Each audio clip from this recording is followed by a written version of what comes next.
Et c'est pourquoi on trouve ce verset si étrange dans la Bible. Moïse demande à Dieu, comment t'appelles-tu? Dieu répond, je serai celui que je serai. Et ensuite, la Bible dit, voilà ce que tu diras aux Hébreux, je serai est avec vous. Et il n'a pas dit, il n'a pas répété, je serai celui que je serai, parce que quand il a dit, je serai avec tes descendants comme je suis avec toi, quand ils seront persécutés, Moïse a dit, attendez, je ne vais pas aller dire aux Hébreux qui sont des ancêtres persécutés. Alors Dieu reprend, se corrige et dit, je serai. Je suis celui que je serai. Et on peut ajouter en contradiction avec les dieux égyptiens qui, eux, ne sont pas. Oui, c'est ça. Qui, eux, n'existent pas. Il y a celui qui existe et celui qui ne sont pas. Mais c'est vrai que donner le nom, connaître le nom d'une divinité ou d'une personne, quelque part, c'est avoir du pouvoir sur cette personne ou sur cette divinité. Mais Moïse, le nom égyptien de Moïse, n'est pas un nom.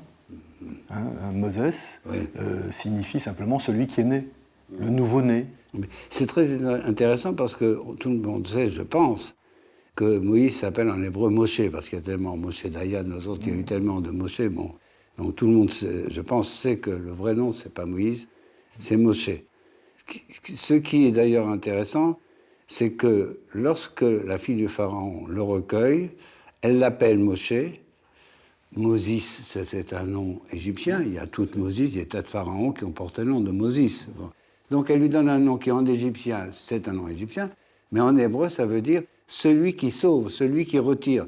Donc quand on dit, la Bible dit une chose bizarre, elle l'appela Moshe en disant je l'ai sauvé des eaux. Mais Moshe ça ne veut pas dire sauver, ça veut dire sauveur, celui qui tire les autres des eaux. Vous voyez. Donc c'est très amusant comment la langue égyptienne et la langue hébraïque disent exactement le contraire en ce qui concerne la signification d'un nom. Donc Moïse est prédisposé à être le sauveur.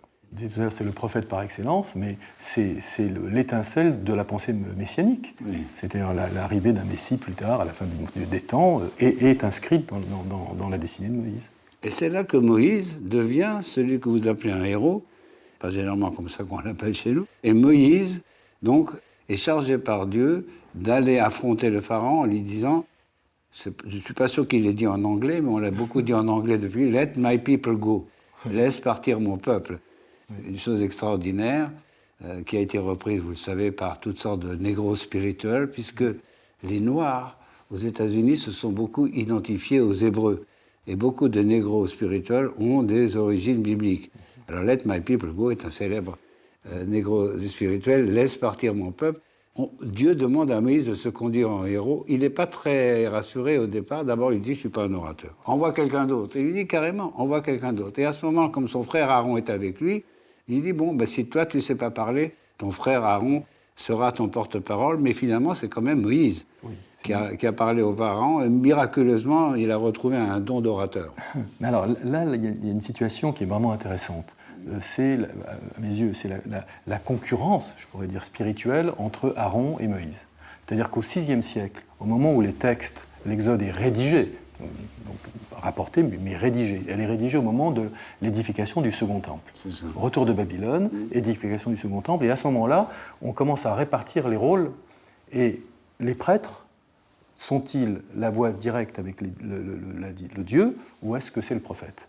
Et à ce moment-là, il y a une compétition entre les deux, et on va la retrouver, à mes yeux, entre Aaron et Moïse. Oui, c'est ça. Oui, mais enfin, il n'y a pas de compétition selon la Bible. Dieu lui dit, ah, toi, tu ne sais pas parler, mais ton frère Aaron, il n'est pas très loin, il te verra et son cœur sera rempli de joie. Il n'y a pas de concurrence entre le prophète et le prêtre. Alors donc, Moïse va devenir un héros puisqu'il accepte quand même, avec un porte-parole qui s'appelle Aaron, mais finalement, quand même, je l'ai dit, c'est lui qui parlera. Donc, il accepte d'aller dire au Pharaon, « Laisse partir mon peuple ». Et le Pharaon résistant, arrivent les 10 plaies d'Égypte, auxquelles on a quelquefois voulu donner une explication rationnelle. Le Nil est devenu rouge comme le sang. Mais il y a quelquefois des événements qui font qu'il change de couleur. Mais les archéologues ont fait remarquer qu'il y avait souvent des vents très violents et qui pouvaient pratiquement permettre un passage sec de certains gués. Et d'ailleurs, comme la Bible dit, Dieu fit souffler un violent vent d'Est, donc même la Bible donne une explication rationnelle à cette traversée de la mer Rouge. Et voilà que le destin de Moïse va basculer, il devient le chef d'un peuple qu'il doit conduire dans le désert, un job assez difficile, il faut bien dire, parce que les Hébreux ne sont pas du tout un peuple facile, ils ne se laissent pas guider facilement, ils sont tout le temps en train de réclamer autre chose, vous voyez. Et ils ne sont pas habitués à la liberté. Ah oui, c'est ça. Ils sont asservis, ils sont habitués à l'asservissement. Ils ont intégré l'asservissement. C'est pour ça que c'est vrai qu'ils demandent à Pharaon de les libérer, mais au départ, ils demandent simplement quelques droits. Le droit d'aller dans le désert pendant 3 jours pour sacrifier. Sacrifier à Dieu, bien sûr, au mont Sinaï, puisqu'il a eu la révélation de Dieu dans le désert du Sinaï, il demande simplement au Pharaon, donne-leur 3 jours de congé pour qu'on aille célébrer cette révélation divine, des RTT en quelque sorte, c'est lui qui les a inventés. 3 jours de RTT pour aller dans le désert sacrifier à Dieu, et le Pharaon accroît encore les difficultés des Hébreux, parce qu'avant, ils devaient fabriquer des briques, mais on leur donnait la paille. Alors ça, c'est le pire supplice, on leur dit, non, maintenant, dans le même temps de travail, non seulement vous allez fabriquer les briques, mais vous allez d'abord aller ramasser la paille. C'est comme si on doublait leur charge de travail. Et ça débouchera bien plus tard, sur le Code du travail, en disant on ne peut pas demander d'un travailleur une tâche qu'il ne peut pas accomplir. Bon, c'est un bon précédent biblique, et donc, finalement, les Hébreux vont être libérés, et Moïse va commencer une seconde carrière, celle d'un chef de peuple dans un désert, avec toutes les difficultés que vous citez. D'abord, il doit faire la guerre, il y a une guerre contre Amalek, et là se produit un événement très intéressant. Devant affronter un peuple qui agressait l'arrière-garde des Hébreux dans la traversée du Sinaï, Moïse est sur une montagne, il lève les bras au ciel, et chaque fois qu'il lève les bras au ciel, les Hébreux gagnent la bataille, et chaque fois que ses bras tombent, il perd la bataille, et son frère Hur, son beau-frère, avec des pierres, érige une sorte de statue, et il met les mains là-dessus, et de telle sorte que les mains se lèvent. Et dans le Talmud, il y a cette magnifique phrase: est-ce que ce sont les mains de Moïse qui font gagner la guerre? ידיו של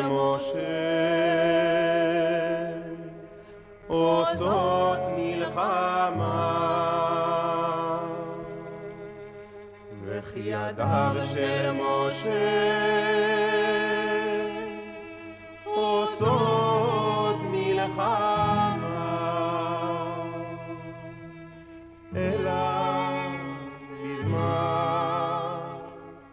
אלא בזמן שישראל מסתכלים כלפי מעלה ומשעבדים את ליבם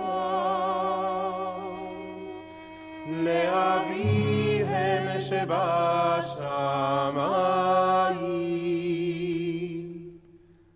היו מתגברים, היו מתגברים. Chaque fois que les Hébreux lèvent les yeux vers le ciel, ils l'emportent. Et de même, il y aura plus tard un incident où ils seront attaqués par des serpents. Moïse fait un serpent d'airain. Tous ceux qui regardent le serpent d'airain sont sauvés. Et le Talmud dit, c'est la même chose. C'est pas le serpent qui gagne, ou c'est pas le serpent qui guérit, c'est pas le serpent qui rend malade. Mais chaque fois qu'on lève les yeux au ciel, il y a plein d'idées très profondes sur la force de la foi. Bien sûr, mais il y a aussi des circonstances. C'est ce que j'essaie de raconter aussi dans le livre. Il y a des circonstances qui permettent, quelque part, à Moïse de conduire le peuple hors d'Égypte, parce que l'Égypte est assiégée, en réalité. Parce qu'il y a les Hittites, toujours, qui n'ont pas fini de faire la guerre. Vous voulez dire qu'il y a des faits historiques qui expliquent pourquoi les Égyptiens ne les ont pas poursuivis et massacrés, parce que c'était l'armée la plus puissante du monde. Oui, mais c'est pas ce que dit la Bible. La Bible dit qu'ils les ont poursuivis, mais ils n'ont pas réussi à les massacrer parce que... Bien sûr. Parce qu'ils ont été noyés dans la mer Rouge. Et là, toujours, les explications scientifiques, c'est que la mer était à marée basse, et quand l'armée du Pharaon arrive... Il y a eu la marée. Il y a eu la marée. Bien sûr. Mais ça n'empêche pas. Je veux dire, l'un n'empêche pas l'autre. Ce que je trouve très intéressant d'ancrer aussi le merveilleux dans la réalité historique. Parce qu'à ce moment-là, l'un renforce l'autre. Et c'est vrai que d'un côté, il y a les Hittites, en Libye, il y a déjà les tribus bédouines libyennes qui veulent entrer en Égypte et qui commencent à entrer. Les Nubiens sont en train d'entrer aussi. C'est le sud Dans de le l'Égypte. sud, dans 2 siècles. Soudan. Mais dans 2 siècles, ils y arrivent. Il y aura des pharaons nubiens. Et puis par le nord, c'est-à-dire par la Méditerranée, il y a les peuples de la mer, les Philistins, etc. Qui ont, donc vraiment, on peut dire que l'Égypte, elle est plutôt occupée à ce moment-là. Voilà, donc c'est vrai que les circonstances sont réunies pour qu'un peuple puisse recouvrer sa liberté. Alors dans votre livre qui suit mot à mot la chronologie de la biographie de Moïse, arrive quand même un événement très décevant, c'est le veau d'or, les Hébreux, qui effectivement, vous l'avez dit tout à l'heure, c'est encore un peuple d'esclaves. Les Hébreux vont construire un veau d'or parce qu'ils ont besoin d'une représentation matérielle de la divinité. Oui. Ce qui est important, c'est que dans les synagogues, vous n'avez aucune image, pas plus que dans les mosquées d'ailleurs, dans les églises c'est un peu différent, puisqu'il y a des croix avec le Christ en croix, etc. Ce que la tradition juive n'a jamais accepté, puisqu'il est interdit de se faire une image, de s'agenouiller devant une image. En tout état de cause, les Hébreux, à l'époque, je pourrais dire qu'ils étaient un peu chrétiens, et ils avaient besoin d'une image. Oui. Et donc ils érigent le veau d'or. Oui, et ils érigent le veau d'or. Alors, ce qu'on pense, c'est que c'était un taurillon. Oui. Un taureau. On a parlé du taureau d'ailleurs. Voilà, on le définit comme un veau parce que c'est un petit taureau. Oui, parce que la taille de l'idole est petite. Mais surtout, nous sommes au début des moissons du blé. Oui. Donc ce sont les fêtes du dieu Ré. Voilà. Et donc ce qu'ils font, c'est qu'ils le réintroduisent dans leur fuite. C'est le dieu égyptien. Mais c'est quand même le dieu du blé. Ouais. Voilà. Donc ça, c'est très intéressant. Et donc, naturellement, ils reproduisent ce qu'ils ont connu quand ils étaient asservis en Égypte. Et c'est là où il faut la rupture.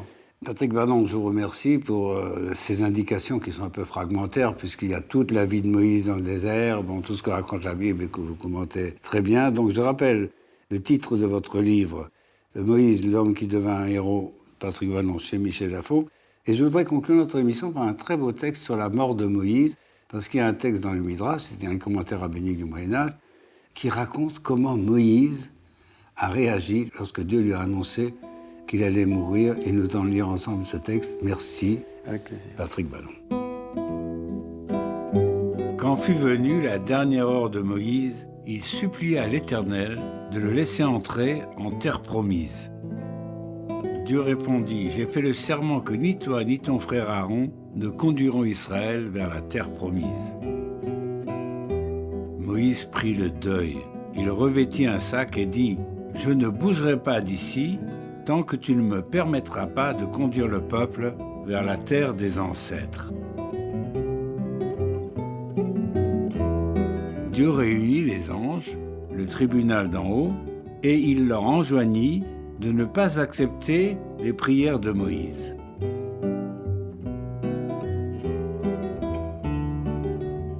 Alors, Moïse dit, « Avec tout le mal que je me suis donné, je n'aurai pas le droit de conduire mon peuple en terre promise.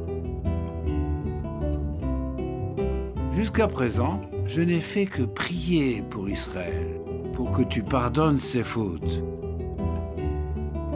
Et pour une fois, pour la première fois, que je demande quelque chose pour moi, tu ne pourrais pas me l'accorder. » Le ciel fut ébranlé par cette prière, au point que Dieu demanda aux anges de fermer les portes du ciel. Alors, Moïse interpella Dieu en disant, « Tu n'es pas fidèle à la Torah que tu nous as donnée. N'as-tu pas écrit dans ta Torah qu'il faut donner son salaire aux travailleurs le jour même? Est-ce donc là la rétribution des 40 années que j'ai passées à faire d'Israël un peuple saint et fidèle? » Je me disais, moi qui ai compati au malheur de mon peuple, je mériterais bien de partager son bonheur, d'entrer en terre promise. Pendant ce temps, Samaël, l'ange de la mort, ne cessait de répéter « Quand donc viendra le moment où je pourrai m'emparer de l'âme de Moïse ?» Mais Dieu dit à Gabriel « C'est toi qui vas prendre l'âme de Moïse. » Et lorsque Moïse vit l'ange, il sanctifia le nom divin et accepta de mourir.